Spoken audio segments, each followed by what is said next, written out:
Buenos días.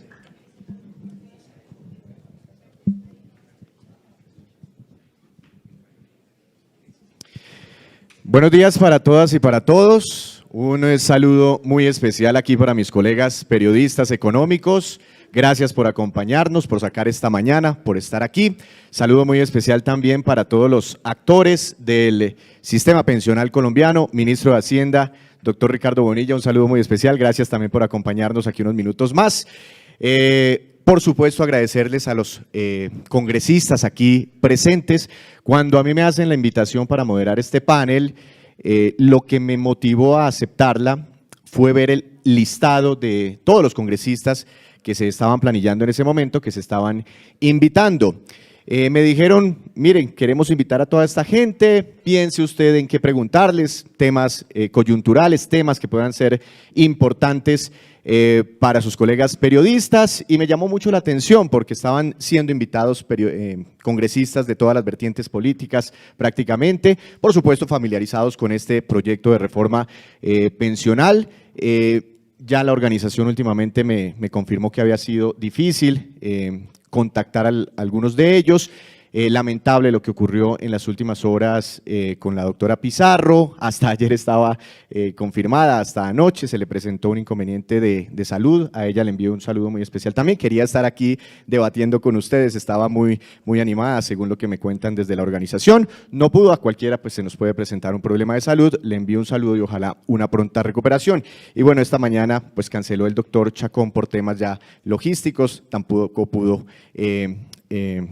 acompañarnos en esta mañana. Muchas gracias a Asofondos por esta invitación y bueno, intentaré después con ellos obtener algunas de sus opiniones sobre este proyecto tan importante con las personas que no pudieron acompañarnos en la mañana de hoy, teniendo en cuenta pues que según lo que dicen muchos expertos, yo he entrevistado a muchos expertos sobre este tema de la reforma pensional, a diferencia de otros proyectos, es una reforma que no solo tiene impactos en el corto plazo, sino también en el mediano y en el largo plazo, lo decía el ministro de Hacienda. Hay cálculos inclusive que piensan o que evalúan esos impactos al 2070, al año 2100. Por eso conocer las opiniones de ustedes, señores congresistas, es tan importante, porque esto seguramente nos tocará, nos impactará de alguna forma positiva o negativa, dependiendo cómo lo vea cada quien, no solo a los que estamos aquí en este auditorio, sino tal vez a nuestros hijos y a los hijos de nuestros hijos. Así que lo que ustedes van a aprobar junto con sus colegas del Congreso, de todos los partidos políticos, es sumamente importante, y saber cómo están ustedes construyendo la mejor reforma pensional posible es muy importante. Bueno, yo voy a empezar con un pequeño contexto para que sepamos cómo va esta reforma en el Congreso de la República. Hay 3 ponencias en este momento sobre la mesa de los congresistas. Una, que es la ponencia original, la que viene radicada desde el gobierno nacional, ha tenido ciertas modificaciones durante su trámite por el Congreso de la República, y ya hay una ponencia para un segundo debate en el Senado. Esa es la ponencia original. Hay una segunda ponencia presentada, radicada por la doctora Norma Hurtado, quien nos acompaña aquí. Es una ponencia alternativa. Yo la estuve mirando, doctora Hurtado, y veo que hay bastantes diferencias importantes sobre la propuesta original, ya nos explicará usted. Y hay una tercera ponencia de archivo, fue radicada por la doctora Lorena Ríos, quien también nos acompaña aquí, y le vamos a preguntar por qué toma la decisión de presentar esa ponencia. Entonces son los 3 proyectos, las 3 ponencias que están en este momento en el Congreso de la República. Después de ese contexto, quiero iniciar con esta discusión. De nuevo, muchas gracias a ustedes por estar aquí presentes y lamentamos que no nos hayan acompañado los demás congresistas. Empiezo con usted, doctora Ríos. ¿Por qué toma la decisión de presentar una ponencia que archive el proyecto? Bueno, muy buenos días a todos, un saludo muy cordial. Gracias a los organizadores, a Asofondos, también saludo al ministro de Hacienda, a todos los colegas que están aquí, a la senadora Norma, a la senadora Paloma y al representante. También gracias por Andrés Forero, gracias por estos espacios. Quiero contarles, acabo de escuchar lo que se estaba planteando por el ministro de Hacienda, y primera claridad, el presentar la ponencia negativa surge de todo un proceso. Incluso estábamos hablando con la senadora Norma de acompañar la alternativa. Y es bueno también que la ciudadanía, los medios de comunicación tengan claro que cuando llega esta ponencia, llega este proyecto de ley de la Comisión Séptima, nos tomamos en serio la tarea, los ponentes dentro de la comisión, de estudiar y construir una reforma que fuera viable, una reforma que en verdad atendiera la necesidad de pensionar a nuestros adultos mayores en el país. Y eso nos llevó a que tuviéramos prácticamente en la anterior legislatura unas 15 o 20, yo sé que la senadora Norma, que estuvo como presidenta, lo precisará más, y en esta legislatura donde actuó como vicepresidenta, 15 mesas adicionales. Es decir, tuvimos más de 30 mesas de trabajo.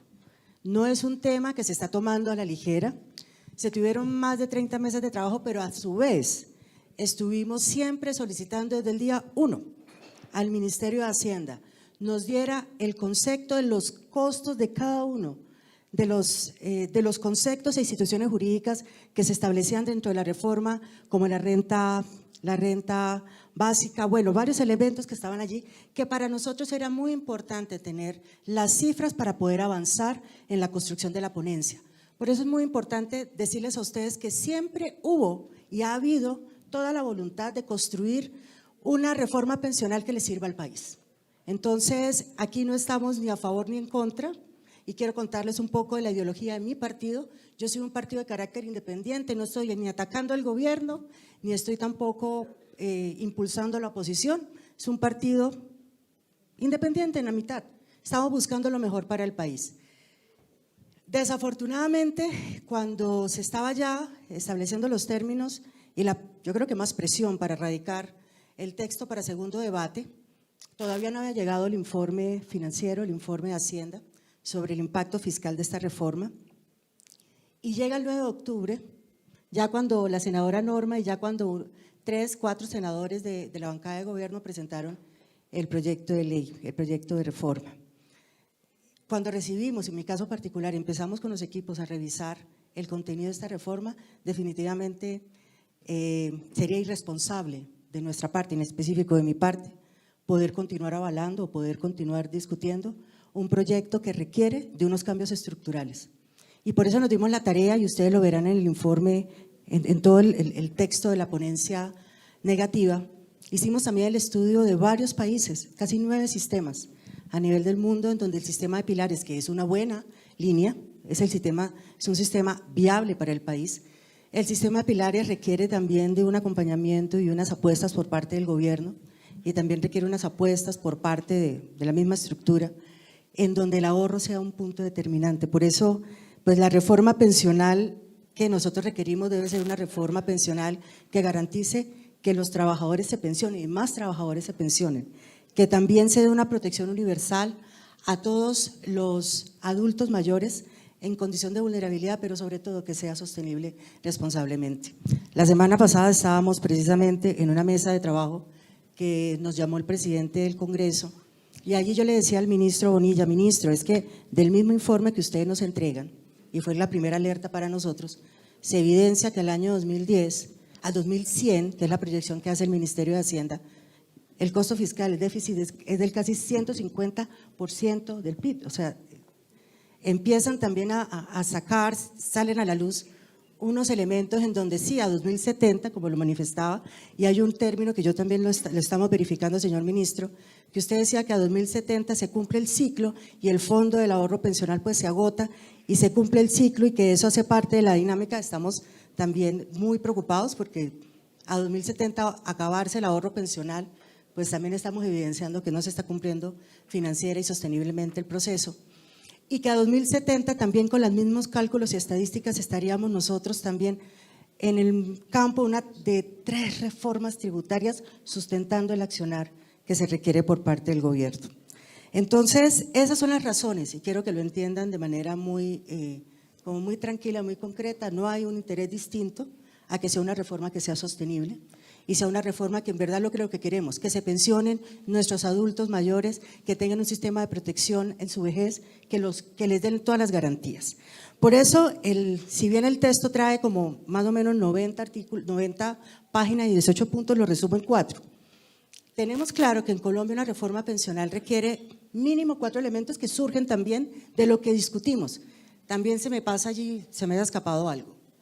De los 91 artículos, nosotros alcanzamos en nuestro trabajo de articulación con los ponentes y el gobierno a modificar casi 25 artículos. En mi caso particular, yo presenté 52 proposiciones de modificación y el pedir un salario mínimo no es para favorecer a X o Y, no, es que con un salario mínimo estamos generando que en verdad se den todas las garantías a los trabajadores colombianos. Son 4 elementos: mayor cobertura, equidad, sostenibilidad fiscal e inclusión al sistema de protección social. Y mayor cobertura, ¿por qué? Y cuando estábamos en las discusiones, siempre saltaba a la luz, bueno, ¿cómo hacemos con el pilar solidario y el pilar semicontributivo? Y encontrábamos también unas inconsistencias cuando proyectábamos el pilar semicontributivo, porque en el pilar semicontributivo, y nos detuvimos ahí, pero como que no pudimos avanzar porque presentábamos los elementos, cuando llegábamos los 3 umbrales nos decían línea roja, 3 umbrales no, entonces quedábamos, bueno, el Congreso es el que está legislando. Si bien estamos trabajando un proyecto de gobierno, tenemos que buscar los elementos claves que aquí nos permitan estar. Entonces, en mayor cobertura nosotros tenemos claro que, y surge también de los análisis, porque todo, quiero que sepan, surgen de los mismos informes financieros que nos entregó el gobierno. Si bien hubo FEDesarrollo, ANIF, varios hicieron informes y proyecciones, tomamos los estudios de Mintrabajo y Minhacienda. Tomando el estudio de Mintrabajo, de las mismas proyecciones que se hacían en Mintrabajo para el año 2052, nosotros tendremos 380.000 pensionados menos que los que se tienen en el actual sistema de protección social. Y de los 2.7 millones de beneficiarios del pilar semicontributivo que se tendría estimado para el año 2052, al menos el 50% recibirán rentas vitalicias inferiores a 250.000 pesos. Entonces, esto, cuando veíamos nosotros esto decíamos, bueno, no es que nosotros queramos ir en contra o a favor, no, construyámoslo bien, con las cifras reales, con documentos serios, nosotros sí podemos calcular y consolidar y proteger cada uno de los pilares. Y no tiene carta de presentación porque si una persona en el pilar semicontributivo ha trabajado por un salario mínimo por 20 años, se ha logrado cotizar 990 semanas, va a recibir va a tener o va a recibir una suma similar en sus 20 años a 250.000 pesos, incluso menor que la línea de pobreza monetaria extrema. O sea que nosotros solo con esos cálculos ya empezamos a decir, ojo, aquí hay una situación que requiere de nuestra parte mucha atención.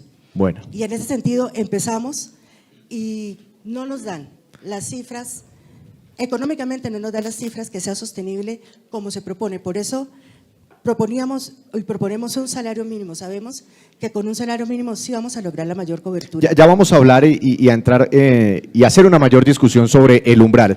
Doctora Hurtado, ¿usted por qué presenta esta ponencia alternativa? Y para entrar en contexto, ¿por qué no nos explica cuáles cree usted que son las mayores diferencias entre su ponencia y la ponencia del Gobierno Nacional?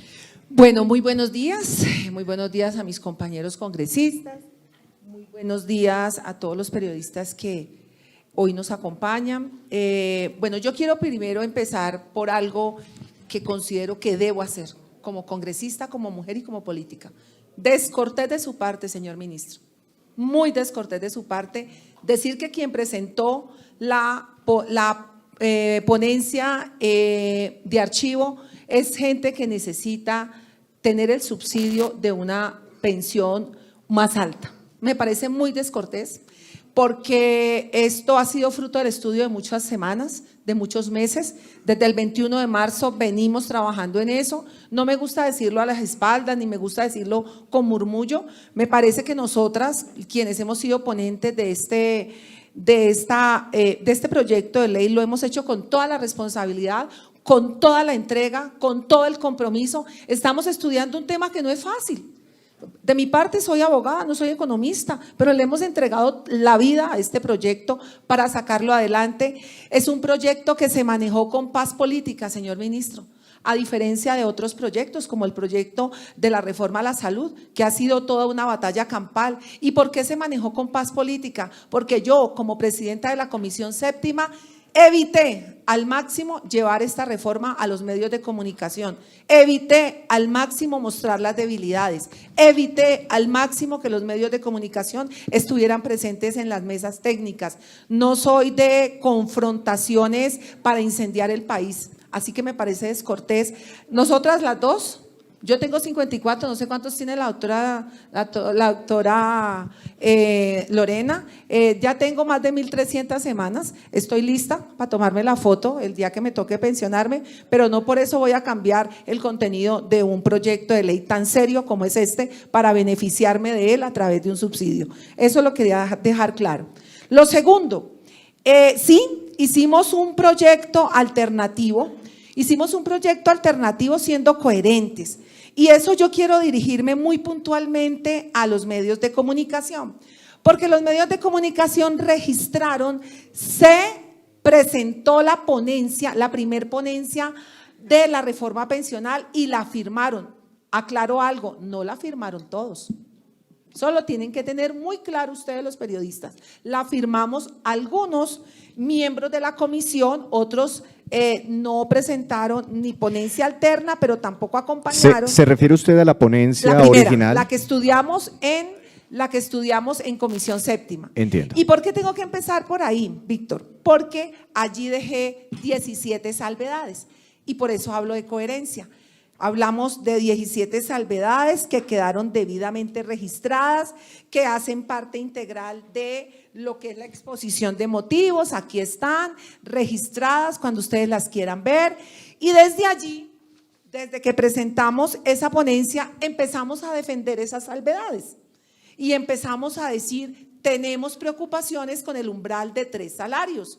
Tenemos preocupaciones de la sostenibilidad en el tiempo, tenemos preocupaciones de la gobernanza del fondo, tenemos preocupaciones con los beneficios para la población en el pilar semicontributivo, tenemos preocupaciones con la vigencia del proyecto, la estamos proponiendo no al 2025 sino al 2026, presentamos preocupaciones de la transición. Desde mi partido de la U se le propuso al gobierno una transición para hombres y mujeres de 850 semanas. Ya saben lo que pasó, que ahorita les voy a explicar un poco de esto. Así que esperamos con paciencia el llamado del gobierno, porque habían unas salvedades, Paloma, y esperamos con paciencia al gobierno que dice dialogar, que dice abrir canales de comunicación, pero de no escuchar. Una cosa es dialogar y otra cosa es escuchar para nosotros poder transformar. Y hubo diálogo, pero no hubo escucha, o corrijo mejor, hacia mi parte no hubo ningún diálogo y llegó la hora de presentar ponencias. Veíamos que avanzaba a pasos agigantados, como lo dijo la doctora Lorena, la ponencia que tenía acompañamiento del gobierno, pero no se nos decía nada. Nada a quienes pensamos diferente, no se decía nada a quienes consideran que un salario es el umbral indicado para la sostenibilidad del sistema pensional. No se dijo nada para los de 1.5 ni para los de 2.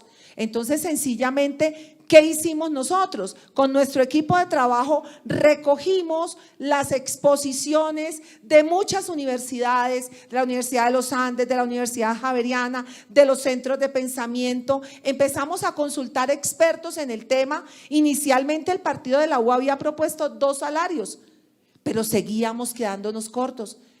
Y presenté ante la bancada de nuestro partido la posibilidad de una ponencia con 1.5 salarios y fue aprobada en mi bancada, y es allí donde, como ponente, que soy coordinadora ponente y que en la primera etapa lideré este proceso, presento ese 1.5 que es la columna vertebral. Entonces, la ponencia del Gobierno Nacional, pilar obligatorio, 3 salarios mínimos. Hasta La de 3. nuestra, Y la de ustedes, 1,5. Primera gran 1,5. diferencia. ¿Qué estamos buscando? Estamos buscando sostenibilidad. Contarles que el gobierno tomó la foto al 2070, ya todos lo saben, y nosotros revisamos con muchos actores del sistema, porque al 2070, ya el ministro acabó de decir, ¿por qué? Al 2070 se agota el fondo, al 2070 tenemos que hacer una nueva reforma, al 2070 es necesario, y acaba de dar el ejemplo, en el año 41, en la ley 100, cada 30 años tenemos que volver a hacer este ejercicio macroeconómico y de cálculo actuarial. Yo quiero saber en esta sala cuántos periodistas están entre los 40 y los 50 años, álcenme la mano los que estén cotizando al sistema.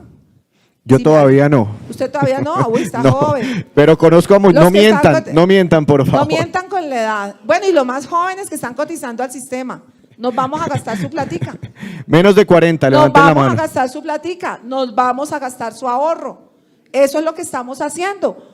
Lo dijo el señor ministro, el fondo se agota, hay que replantear, hay que mirar que el Estado vuelva a tanquear el sistema tal como se hizo con el Seguro Social, porque estas deudas son deudas de Estado, estas no son deudas de un gobierno A, B o C, sino que son deudas de Estado.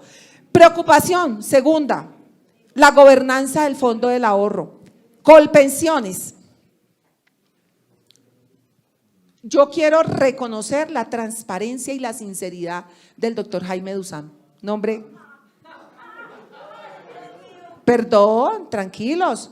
Me dijo, no estamos preparados en un oficio, seguimos con tecnología del Seguro Social, seguimos teniendo dificultades con el talento humano, con el recurso humano, y necesitamos que en esta transición se nos inyecte capital para la compra de sistemas, para la compra de tecnología, tanto hardware como software, que se nos brinde la mayor posibilidad de tener un mejor recurso humano frente al volumen tan grande de cotizantes que van a llegar, y necesitamos fortalecernos administrativamente para asumir este rol. Perdón. Es allí donde nosotros desde el día 1 hemos venido planteando que quien administre el fondo sea el Banco de la República, que quien administre el fondo tenga la capacidad de lograr un mercado, de posicionar estos recursos, de buscar rentabilidad a estos recursos. Es que no necesitamos que esos recursos queden estáticos, que esos recursos se agoten sin moverlos en el mercado. Y nosotros hemos propuesto el Banco de la República. Otros nos han propuesto, ¿por qué no mirábamos el Ministerio de Hacienda? Se lo escuché a Fedesarrollo. Se le escuchó a Fedesarrollo. Sigo analizando cómo están manejando el FOMPEP. Estoy revisando en detalle qué ha sido históricamente el FOMPEP, y tal vez en plenaria yo tenga una respuesta mucho más contundente, porque estamos mirando qué pasó en el gobierno Santos con el FOMPEP, qué pasó en el gobierno del presidente Iván Duque y qué está pasando en este gobierno con el FOMPEP. Allí le daré, Víctor, esa respuesta frente a lo de Fedesarrollo. El pilar semicontributivo. En el pilar semicontributivo, lo decía la doctora Lorena, como está planteado por el gobierno, tenemos el 80% de las personas que estarían en ese pilar semicontributivo quedarían por debajo de 223,000 pesos, que es el pilar solidario. Entonces, allí nosotros hemos hecho una propuesta del 4% y decreciente. ¿En qué sentido? Pues los que más oportunidades laborales tengan, menores subsidios reciban, y los que no tuvieron tanta oportunidad laboral puedan tener una renta vitalicia mayor. Por eso el 4% para ese pilar semicontributivo. En el pilar solidario, del cual siempre tuve un afecto especial, yo también creo en la justicia social. Y si se va a dar ese paso, debemos acompañarlo. Pero en el proyecto inicial teníamos una gráfica, que aquí no la trajimos para presentarla, una gráfica plana, Paloma, donde se acompañaba a 3 millones de colombianos por aproximadamente 7 billones de pesos hasta el 2070. O sea, esa curva no iba a ser ascendente, porque más colombianos en extrema pobreza vamos a tener de aquí al 2070. Bueno, allí estoy. Lástima que el Ministerio del Trabajo no conteste los derechos de petición. Apareció la gráfica que tanto queríamos. 7 millones de colombianos al 2070 con Pilar Solidario, con 223.000 pesos. Ministro, contéstenos de dónde. ¿De dónde vamos a cubrir esos 7 millones de colombianos? No hemos podido con el Ministerio de Trabajo. Su viceministerio técnico le corrió traslado al Ministerio de Trabajo. Van 3 derechos de petición. Y si es así, bienvenido sea por Colombia, por reducir la extrema pobreza, por estas personas que no tuvieron oportunidades en tanta desigualdad que ha tenido el país, que todos nosotros acompañamos, que todos nosotros luchamos por ellos cada día, pero lo más importante es saber de dónde le vamos a pagar a esos 7 millones de colombianos que en la nueva gráfica van a tener una cobertura solidaria de 223.000 pesos, no como la anterior gráfica. Y ahí le dejo para que Sí, yo sigamos sé que conversando. seguramente hay muchas más discusiones y se me adelantó a muchos puntos. Yo quiero con usted, doctora Valencia, pues quería como llevar la discusión sobre algunos temas en particular. Pero bueno, si usted tiene una visión general sobre el umbral, sobre quién debe administrar el fondo del ahorro, se ha planteado con la ponencia del Gobierno Nacional, que sea Colpensiones. La doctora Hurtado dice que el Banco de la República, Fedesarrollo, ministro, se lo comentó a usted, ¿por qué usted no maneja ese fondo de ahorro, ministro, desde el Ministerio de Hacienda? Y también he escuchado, doctora Valencia, últimamente mucho la idea de que se cree una AFP pública, pero que funcione bajo las mismas reglas de juego de las AFP privadas. ¿Le ve algo positivo a esta reforma y cuáles son sus opiniones generales sobre lo que ya hemos venido hablando? Gracias, Diego. Un saludo y agradecimiento a todos los miembros de Asofondos. Saludo al señor ministro y a todos mis compañeros del Congreso y a todos los presentes. Yo encuentro varias cosas que son interesantes de la reforma, en especial el espíritu. ¿Quién no quiere en Colombia que los ciudadanos que no tienen nada tengan algún tipo de ingreso? Evidentemente yo creo que ese es un propósito que nos une a todos. Cuando uno mira la pobreza de nuestros ancianos en muchas regiones de Colombia, pues queda francamente triste y con ganas de que lo solucionemos. Y el país ha venido haciendo esfuerzos en esa dirección. Lo que pasa es que aquí la pregunta no es si queremos subsidiar a los ancianos. La pregunta es con qué dinero los subsidiamos. Porque hoy los estamos subsidiando con el presupuesto general de la nación, es decir, los impuestos y los recursos que tiene el Estado. Y la propuesta que nos hace el gobierno es que pasemos a subsidiar parte de eso con las pensiones de los colombianos. Y ahí es donde yo, ministro, quedo aterrada. ¿Por qué? Porque nos va a quedar un hueco. El ministro dice, no, no es así. Y uno se pregunta, si es así, porque lo que termina pasando finalmente es que no hay claridad cuáles son los aportes del presupuesto general a los fondos. Pero además lo mete en el sistema pensional y vuelve una gran bolsa todos los ahorros pensionales con los que se empiezan a pagar Pilar Solidario y Pilar semicontributivo. ¿Qué significa eso? La primera pregunta que yo me hago es, de los recursos del presupuesto general de la nación que hoy se destinan a pagar, y usted lo decía aquí en su presentación, que se nutren de desahorro del gobierno, la primera pregunta es, ¿ese desahorro significa que el gobierno ya no va a poner esa plata? Porque yo lo que sentí es, vamos a sacarle la plata a todos los colombianos y lo que termina liberando es unos recursos que ya el Estado no mete en pensiones, no mete en pago de esos subsidios del adulto mayor y se los va a gastar en otra cosa. Creo que esa es la primera pregunta que quienes vemos el proyecto por encima nos hacemos. ¿Cuánto más va a aportar el gobierno nacional del presupuesto general de la nación? ¿O significa, como usted lo dijo aquí, que van a empezar a ahorrarlo? Ahorrarlo es gastarlo, ¿gastarlo en qué? Gastarlo cómo y gastarlo para qué. Porque si aquí hubiera un compromiso de que los aportes del Estado van a empezar a aumentar del presupuesto general de la nación, de manera que uno viera sustantivamente la financiación del Pilar Solidario por parte del Estado, pues a uno le preocuparía un poquito menos. Pero lo segundo, yo creo que la reforma, y tal vez es lo que más me impresiona, no soluciona el problema fundamental. El problema fundamental es la mayoría de los ocupados de Colombia que no están cotizando. Nosotros tenemos 23 millones de colombianos ocupados que seguramente ganan menos de un salario mínimo y solamente un 12.5% está cotizando. La pregunta es, ¿en qué ayuda esta reforma a que más colombianos aporten? Porque decir que vamos a utilizar los recursos de quienes están aportando para que nos alcancen para todos los colombianos, pues simplemente no alcanza. Porque no nos está alcanzando hoy, pues no nos va a alcanzar en el futuro. Entonces la pregunta es que yo digamos, me hace falta en la reforma es cuáles son los incentivos para que otros colombianos coticen. Porque yo creo que nosotros debiéramos pensar en una gran reforma, no al año 70, ministro, sino una reforma que solucione de fondo los problemas que tiene el sistema hoy.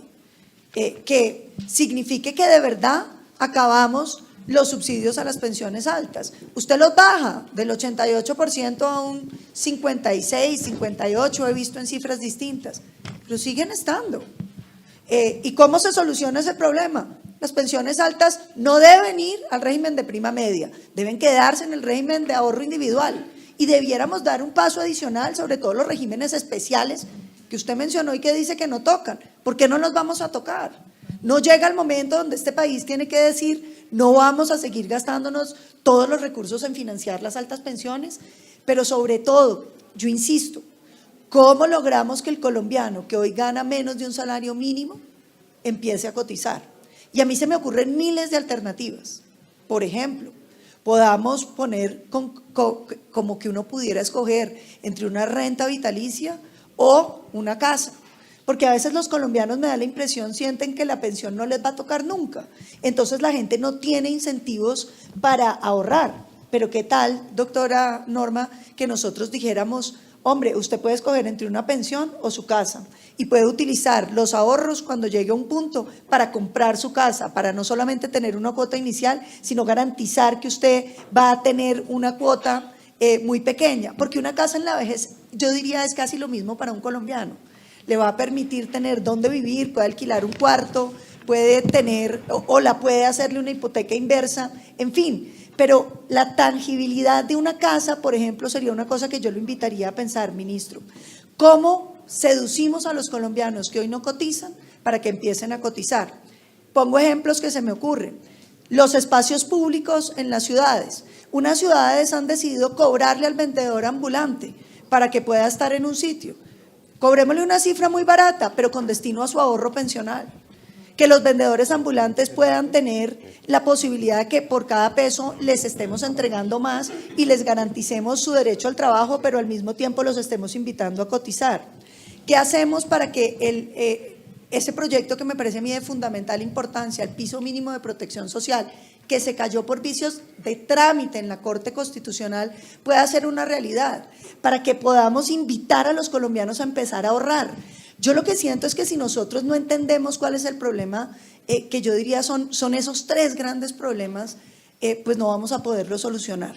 Yo creo que Colombia tiene que pensar en cómo cada colombiano empieza a poner algo para pensar en su vejez y que no importa que tenga ingresos pequeños, pueda aportar algo y el Estado vaya ahorrando desde siempre. En muchas campañas del Centro Democrático Presidenciales propusimos que cuando naciera un niño en situación de pobreza extrema, el Estado aforara $1 millón de pesos, no para entregárselo, sino para empezar a generarle su ahorro pensional. Y eso garantizaría que esa persona, si llega en condiciones de pobreza a la vejez, va a tener un recurso para vivir dignamente. Yo creo que las decisiones que hay que tomar en este momento no es la solución de cómo llegamos al año 2070. Creo que aquí tenemos que pensar en grande.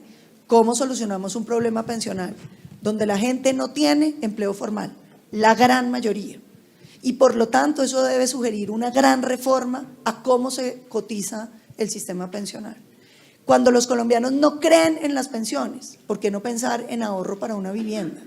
¿Por qué no lo volvemos en algo tangible que el colombiano pueda ver? Pero sobre todo, ¿cómo logramos que personas con muy bajos ingresos empiecen a pensar en su vejez, aportando un poquito, pero sobre todo haciendo un esfuerzo del Estado? Sobre los temas particulares de la reforma, me refiero posteriormente a Diego. Gracias. Víctor. Y eso que trabajamos juntos en algún momento. Bueno, doctor Forero, yo aquí le estaba preguntando si el tintico con con el expresidente Uribe y el presidente Petro la otra semana, en medio de ese tintico iban a hablar de la reforma pensional, no, me dice que solo reforma a la salud. Doctor Forero, ¿cómo está viendo las cosas sobre lo que hemos discutido? ¿Cuáles son sus observaciones? ¿Ve algo positivo? ¿Qué le preocupa? Víctor, muy buenos días, un saludo para ti, un saludo para mis compañeras de panel, doctor Montenegro, a Asofondos, muchas gracias por esta invitación, señor ministro, los saludo, y pues naturalmente a todas las personas que nos acompañan el día de hoy. Ministro, lo primero que tengo que hacer también, como lo hacía la doctora Norma, es solidarizarme con la senadora Lorena, porque pues yo me imagino que ella ha hecho un trabajo juicioso y usted no puede plantear que por haber presentado una ponencia de archivo, básicamente ella está tratando es de resguardar una posible pensión alta. Yo sé que eso no es así, me imagino que como dice la doctora Norma, posiblemente ella tenga más de 1.300, más de las 750 semanas que están previstas en la ponencia del Pacto Histórico, entonces yo sí le pido un poco más de respeto en este ejercicio.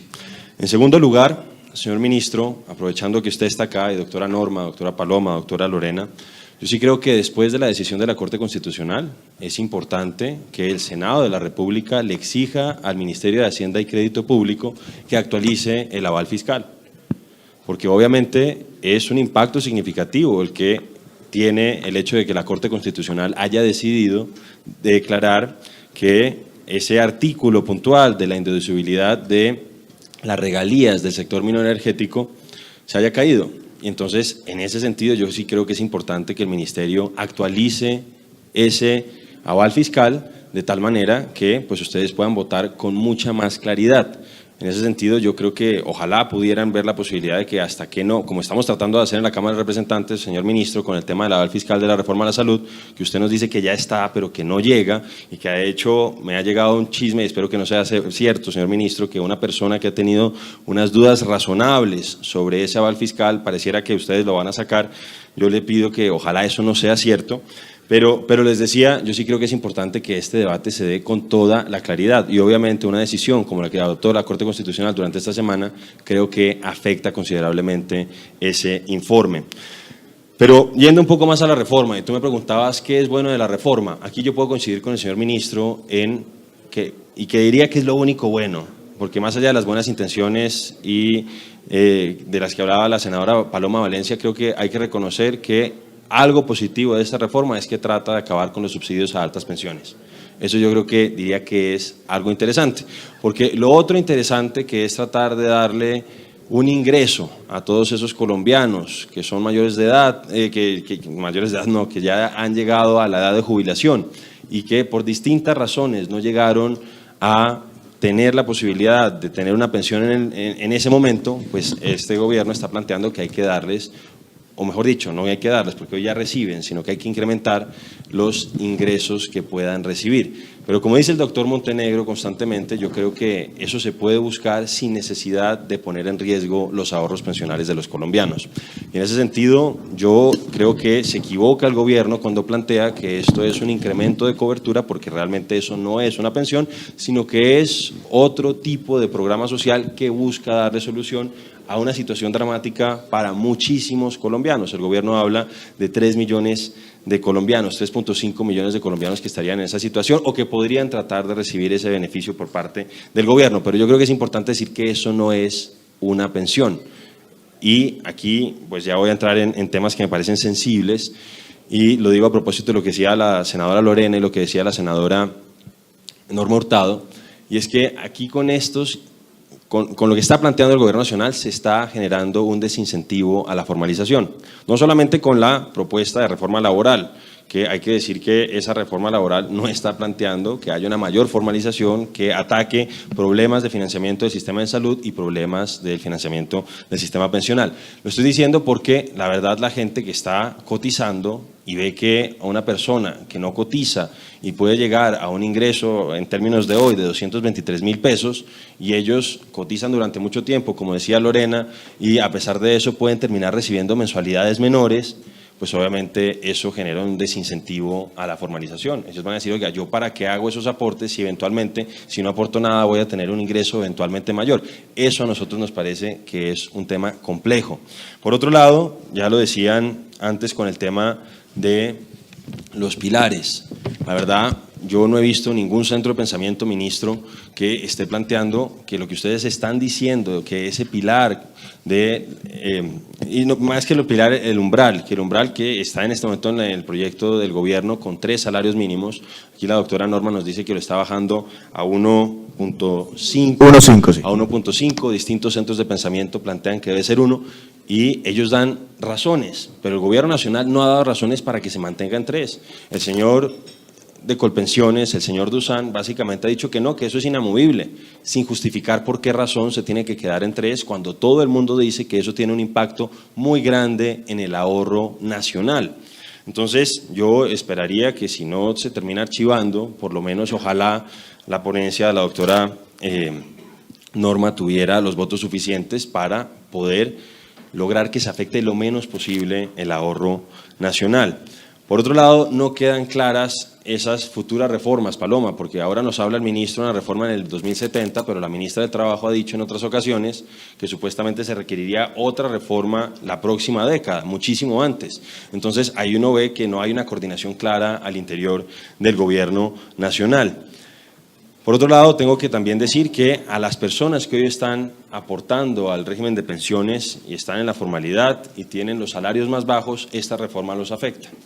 Afecta a los que eventualmente pueden pensionarse, porque aquí el ministro nos dice que eso eventualmente se acabaría, pero hoy por hoy una persona que está en el régimen público, en el régimen privado, y gana entre 1 y 2 salarios mínimos, necesita 1.150 semanas para poderse pensionar en el marco, gracias al Fondo de Garantía de Pensión Mínima. Con la reforma eso pasa a ser 1.300 semanas y no son pocas personas. La última cifra que yo tenía eran 5.900.000 personas más o menos, Víctor. El tema es que obviamente ahí habría que ver cuáles podrían acogerse a las condiciones actuales por cuenta del régimen de transición.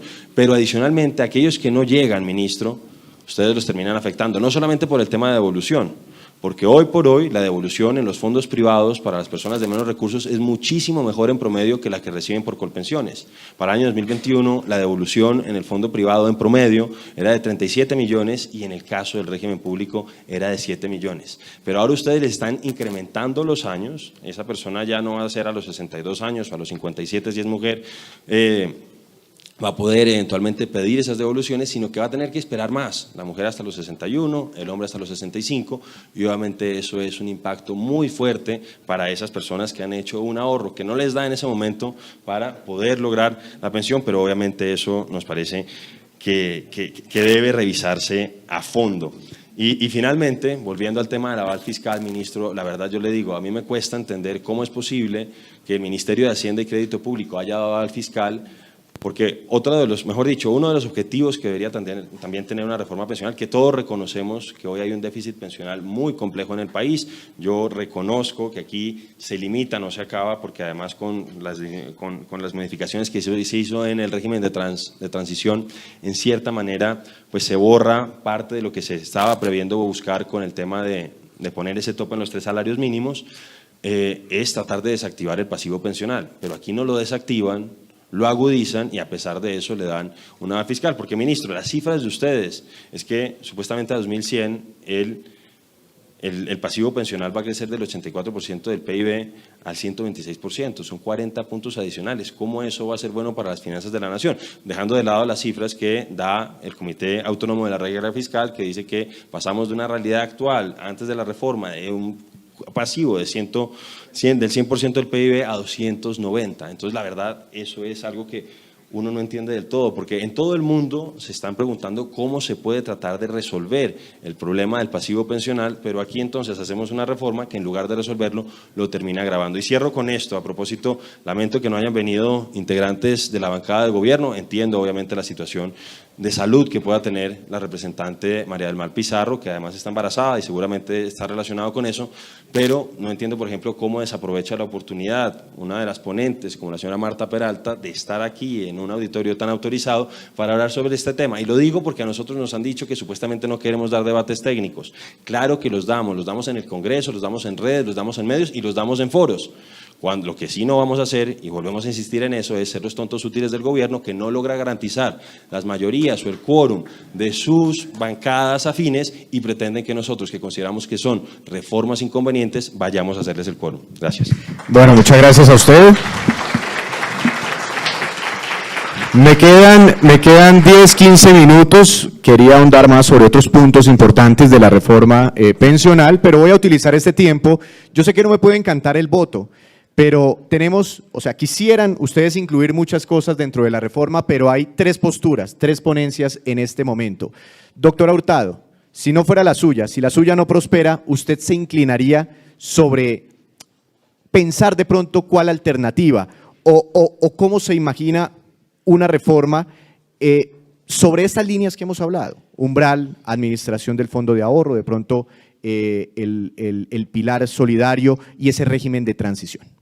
Bueno, no, uno sí puede cantar el voto, claro que Bueno, no, mejor. Claro que sí, uno puede cantar el voto. Yo he visto el trabajo serio que ha hecho la doctora Lorena, un trabajo técnico, un trabajo de derecho comparado, lo dijo ella, revisó más de, no sé, 9 países y desde el inicio Lorena ha estado en el derecho comparado y lo ha hecho con toda la responsabilidad y con todo el tecnicismo y con todo su equipo de trabajo, y yo le he propuesto a la bancada de la U, no lo hemos resuelto todavía en bancada, yo le he propuesto a la bancada del partido de la U que acompañemos la propuesta de la doctora Lorena, obviamente eso se decide en bancada. Yo quiero decirle a los asistentes, lástima que se haya ido el señor ministro, yo sí quiero decirle a los asistentes que yo sigo estudiando y analizando mi propuesta. El 1.3, el 1.5, salarios mínimos, con mucha satisfacción quiero decirles que he recibido los mejores comentarios de los exministros de Hacienda, de los exdirectores de planeación, y cuando vemos el documento que firmaron todos los exministros, pues tenemos allí muchas coincidencias, a diferencia de lo del Ministerio de Hacienda como administrador del fondo. Las personas que se expresaron cuando hablé de la transparencia, no, yo me refería puntualmente a esa transparencia en decirme Colpensiones. Lo del doctor Tuzán. Sí, Colpensiones hoy necesita mucha inversión para poder asumir el nuevo reto, y esa mucha inversión no se ve reflejada en el presupuesto que aprobamos para el 2024. Entonces, Víctor, me ratifico, voy a estar defendiendo el 1.5, voy a estar defendiendo Banco de la República, voy a estar defendiendo pilar semicontributivo, no con el 80% de personas con menos del pilar solidario.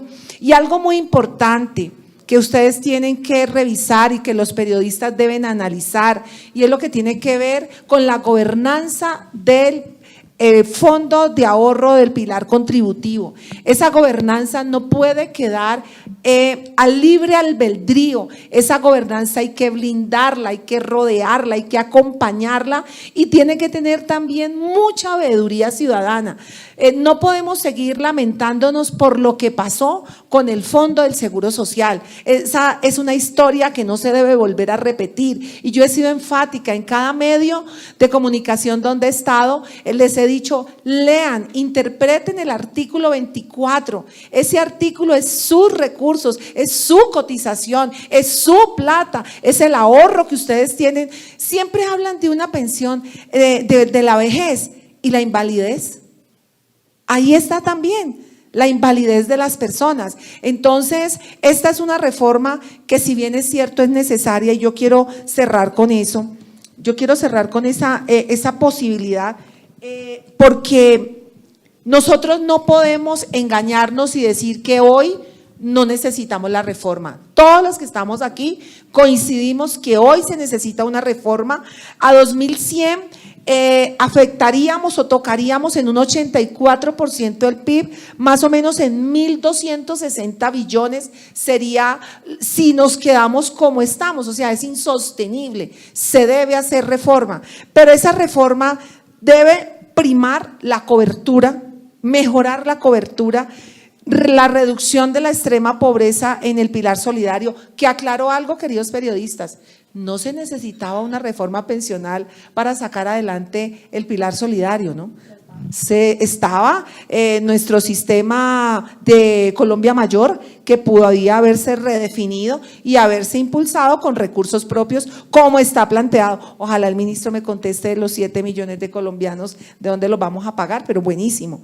Y adicionalmente, yo quisiera decirles que nosotros tenemos que luchar porque las altas pensiones no tengan subsidio en los próximos años o en los años venideros. Ese debe ser un objetivo de justicia social y que ese recurso que hoy está con los 3 salarios mínimos dispuesto a pagar ese subsidio a las pensiones más altas, se redefina para el pilar solidario y el pilar semicontributivo de la gente que hoy no tiene nada. Así que, Víctor, hay mucho por trabajar, hay mucho por estudiar, y lo del ministerio se lo quedo debiendo una vez sepamos qué ha pasado con el FONPEP en los últimos años. Muchas gracias a usted. Doctora Valencia, hay 3 posibilidades. ¿Hacia cuál se inclinaría más o menos o hacia qué tipo de reforma, pensando en lo que hemos hablado aquí, pilar, la administración, la gobernanza sobre ese fondo de ahorro, etcétera? Y me quedo debiendo, ¿no?, sus opiniones sobre esos parámetros también. Víctor, vea, yo creo que brevemente sobre lo de los parámetros, yo creo que Colombia sí va a tener que hacer un esfuerzo, por doloroso que sea, en que los parámetros se ajusten un poco. A la gente no le gusta oírlo, pero pues esa es una necesidad del planeta entero. Y yo creo que pues en eso el gobierno tomó ese riesgo y creo que nadie ha salido a darles durísimo por eso, porque todo el mundo entiende que son ajustes paramétricos necesarios. Lo segundo, yo creo que viendo los estudios, yo me inclino más por un salario como límite, aunque un salario… ¿Un salario mínimo? Sí, un salario. Yo creo que eso nos da mayor estabilidad y hace menos daño a los fondos, porque es que hay que recordar que Colombia es un país de ingresos medios y bajos, entonces a veces la gente dice, bueno, pero se quedan con los altos ingresos, es un porcentaje muy pequeño y terminaría rompiendo el ahorro que tiene el país. A mí lo que me sorprende de las cuentas es que cae 1% del PIB el ahorro de los fondos y al mismo tiempo, dice el ministro, el gobierno puede recuperar 1% del PIB. Entonces, realmente lo que estamos haciendo es cambiando ahorro por gasto de gobierno. Y yo creo que ese es un tema que el país no termina de entender, pero que es muy complicado. Porque decían, alce la mano los que tienen entre 40 y 50, yo estoy en ese rango, y por supuesto uno piensa en que va a quedar la pensión. Dice el ministro, es que les gusta mucho el subsidio. Pues claro, si a usted se lo ofrecen, a uno le gusta el subsidio sobre su pensión. ¿Quién no le gusta? Pero es que lo ofrecen. La pregunta es, ¿por qué no lo quitan? Y no es verdad que lo estén quitando enteramente, o sea, estamos quedando en un subsidio que baja del 80 y pico, pero al 50 y pico. Y dice el ministro, y no nos estamos metiendo con los regímenes especiales. Y la pregunta es, ¿y por qué no? Y entonces, ¿para cuándo lo vamos a dejar? Yo creo que aquí tendríamos que pensar en los grandes dolores que tiene el país. Y creo que también hay unos temas que son importantes y que menciono brevemente. El subsidio al adulto mayor lo creó el presidente Uribe. Y lo digo porque dicen es que a los uribistas no les duele la gente pobre. No, no es verdad. Lo creó el presidente Uribe. Y se ha quedado corto. Le ha faltado a los gobiernos que han venido no solamente lograr aumentos, que los hizo el presidente Duque, dobló el subsidio del adulto mayor, pero la verdad es que la cobertura está muy chiquita. Pero eso va a requerir un esfuerzo del país, y la pregunta es, ¿de dónde lo vamos a sacar? Yo sigo insistiendo, a mí no me parece que utilicen las pensiones de los colombianos de ese rango de 40 a 50 para pagar ese subsidio, porque entonces le va a tocar a Papola cotizar, yo no sé, 70% de sus ingresos para que nosotros podamos tener pensión.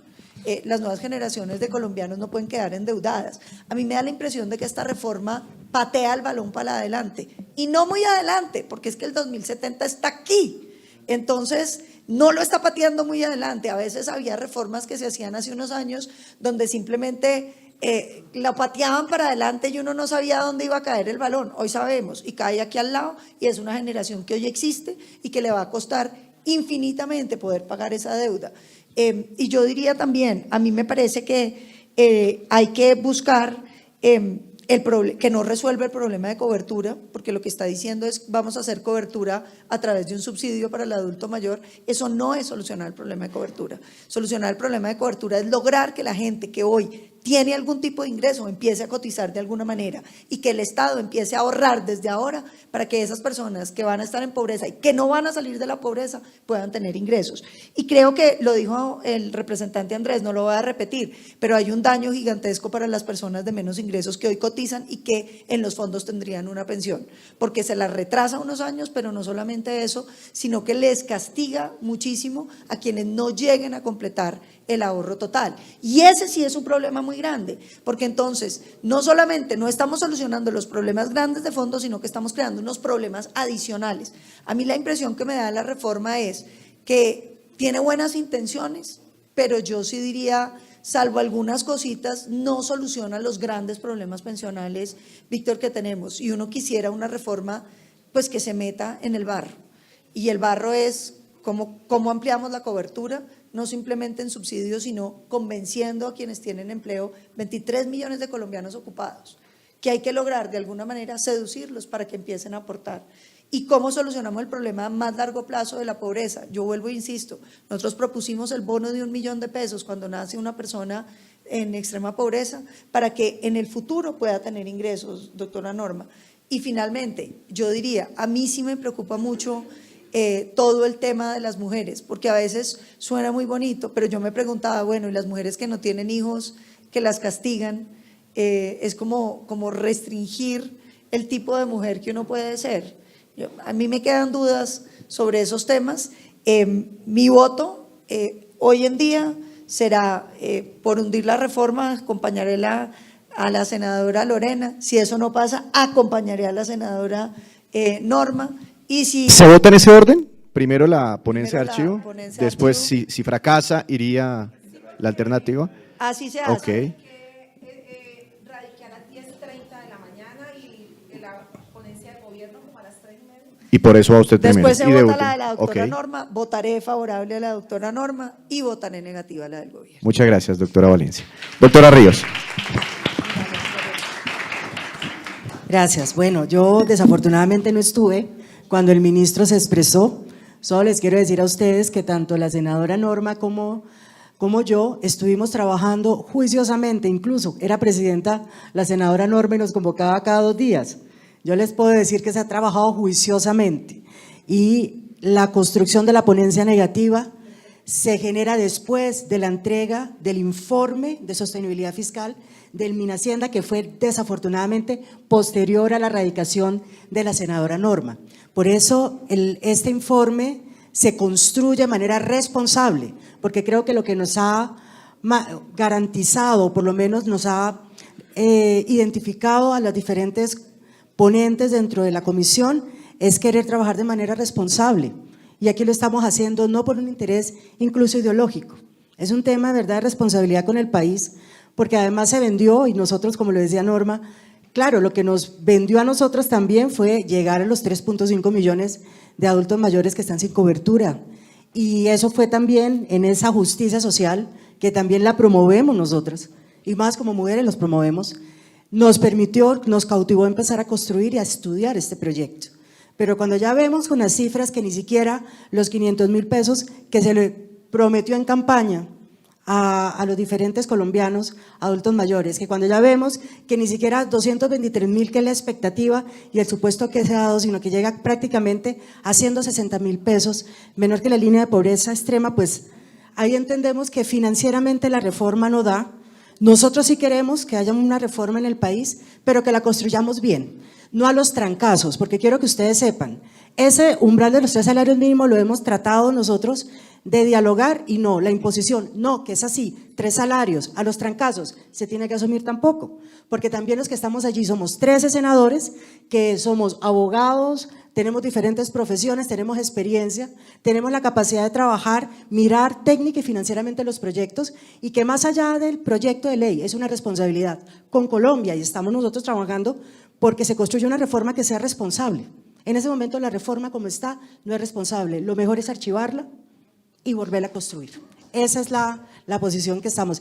Y si no me acompañan, yo acompaño la ponencia alternativa con la senadora Norma Hurtado. Bueno, muchas gracias. Doctor Forero, finalmente usted, ¿por cuál se inclinaría? Rápidamente. Pues yo todavía, se demora en llegar a la Comisión Séptima, no sabemos cuándo va a votarse. Me dicen además que hubo un desaire de la ministra del Trabajo al presidente del Senado y al Senado en general. Creo que estaba citado el jueves pasado un foro o un espacio de diálogo en el Congreso, debía llegar la ministra, creo que cambiaron toda la agenda para que llegara la ministra y finalmente les terminó cancelando a último minuto. Entonces es posible que por cuenta de ese desaire y por cuenta, ojalá, de esa decisión de la Corte Constitucional que implicaría revisar ese concepto de aval fiscal, pues el Senado se tomara el tiempo necesario, porque obviamente esta es una reforma de la mayor trascendencia. Yo vuelvo a insistir, estoy consciente de la necesidad de modificar el régimen, el sistema pensional colombiano. Efectivamente tenemos un pasivo pensional complejo, pero como ocurre con las otras reformas, en particular con la reforma a la salud, el hecho de necesitar ajustes, reformas, no significa que tengamos que apoyar la reforma del gobierno. Por eso, si existiera la posibilidad de que yo votara en la plenaria del Senado, seguramente haría lo que está planteando la senadora Paloma Valencia. Me inclinaría por la ponencia de archivo de la senadora Ríos y en caso de que esa fuera derrotada, buscaría acompañar como una alternativa más deseable para el país la reforma de la ponencia de la doctora Norma Hurtado. Y cierro con esto, porque yo creo que es importante tratar de, alguna de mis compañeras lo decía ahorita, y es, obviamente esta es la reforma que a veces es más difícil evidenciar su impacto, por lo menos para las personas. Realmente son las personas más jóvenes las que se van a ver afectadas por ellas, pero por esta reforma. Mis hijos, por ejemplo, yo no creo que tenga las 1.300 todavía, las 1.300 semanas, así que también me vería afectado. Pero más allá de eso, yo creo que sí es importante generar conciencia de la importancia de que haya justicia intergeneracional. Y aquí no está habiendo justicia intergeneracional con este proyecto de reforma del gobierno. El ministro nos estaba mostrando ahí que van a hacer una serie de malabares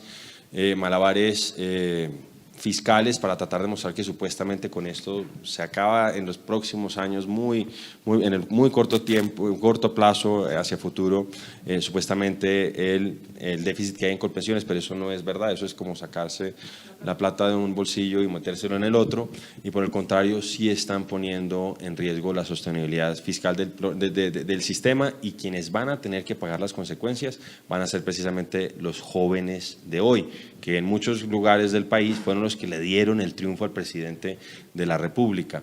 Y cierro con esto, y es, yo creo que es fundamental que el gobierno entienda que aquí esto es principalmente un debate técnico. Aquí no se trata de descalificar a una senadora como la senadora Ríos por plantear una posición de archivo. De hecho, vuelvo a insistir, a mí me cuesta entender ese aval fiscal de parte del gobierno, pero bueno, hemos visto que este ministro de Hacienda incluso está de acuerdo con que se acabe la regla fiscal. Gracias. Bueno, no, muchas gracias a ustedes. Claro, tiene toda la razón, doctor Forero. Hay una... será otra historia, la de la reforma pensional en la Cámara de Representantes. Yo tengo, si quiere usted me la responde, doctora Hurtado, que tiene una acotación final, es más sobre mecánica legislativa. Si no se dan debates, de aquí ya estamos pues terminando el año, ¿se puede morir la reforma o queda viva para el próximo año?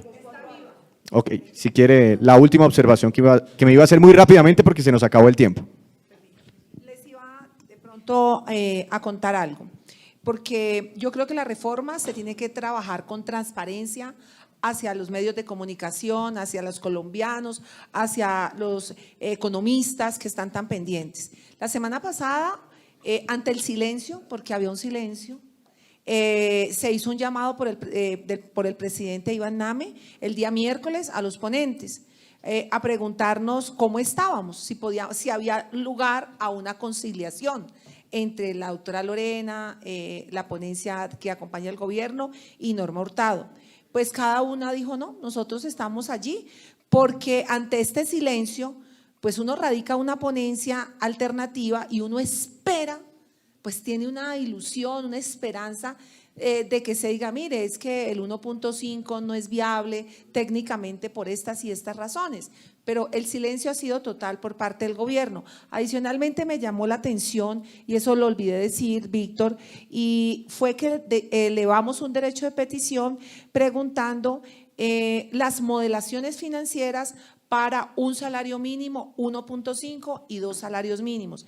Y la respuesta fue cortante.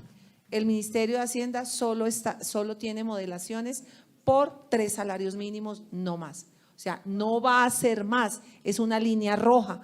Eso pues, bueno, menos mal están las universidades, los centros de pensamiento, los múltiples economistas a quien hay que darle las gracias por todo el acompañamiento que han hecho. Y adicional a eso te cuento, a las 9 de la mañana del día martes, nuevamente estamos citados los ponentes, al parecer, con ministro de Hacienda, ministra de Trabajo, director de Colpensiones y viceministros que siempre acompañan a la señora ministra del Trabajo. Allí sabremos qué irán a plantear, no lo sabemos, y allí vamos. No se muere, si pasa diciembre sin estudio no muere, todavía está vigente, todavía hay tiempo. Y bueno, ya será en febrero. Recuerda que ahora vamos a inaugurar el año en que el Congreso ingresa de su receso el 16 de febrero. Bueno, datos importantes para nosotros los periodistas la próxima Víctor, semana, pero ya me van a regañar. Una cuña publicitaria. Yo creo que vale la pena mirar lo paradójico de lo que está pasando, porque quieren administrar más dineros de las pensiones y vaya, mire a ver qué está haciendo Colpensiones con la plata que tiene. Están usándolo en mermelada, miren los contratos que se están entregando, los hemos venido denunciando, la cantidad de personas que están metiendo para darle mermelada a los congresistas que voten favorablemente a esa pensión. Creo que ese es un tema que no se podía no mencionar porque es un tema vergonzoso para Colombia. Bueno, muchas gracias a ustedes, también al auditorio, un aplauso para nuestros congresistas participantes. De nuevo lamentamos los que no pudieron acompañarnos, intentaré hablar con ellos pues para también de otra forma y en otros espacios con